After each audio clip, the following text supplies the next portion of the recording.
I just want to thank Rabbi Wolf for his strong leadership of this community and for his friendship, and of course Ambassador Maimon for his incredible friendship to our community.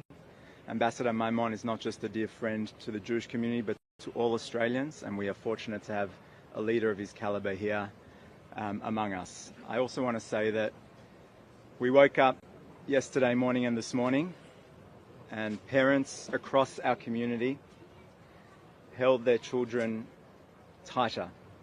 And they held their children tighter because we heard of 10-year-old Matilda who lost her life, and she could have been any one of our daughters.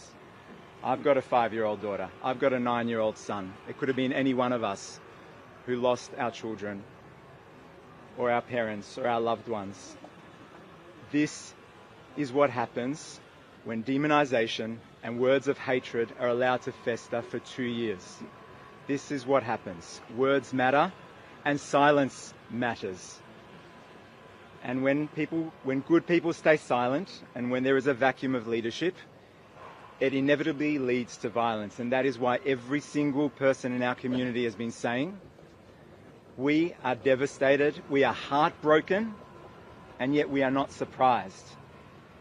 This is the inevitable eventuality when evil is allowed to fester for 2 years.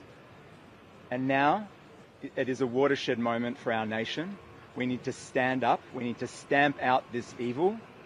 And instead of distancing ourselves from the one democratic nation that has been able to effectively deal with terrorism and extremism, the State of Israel, Australia should be bringing Israel closer and learning from Israel how to deal with the threat of fundamentalism, of extremism, and of hatred.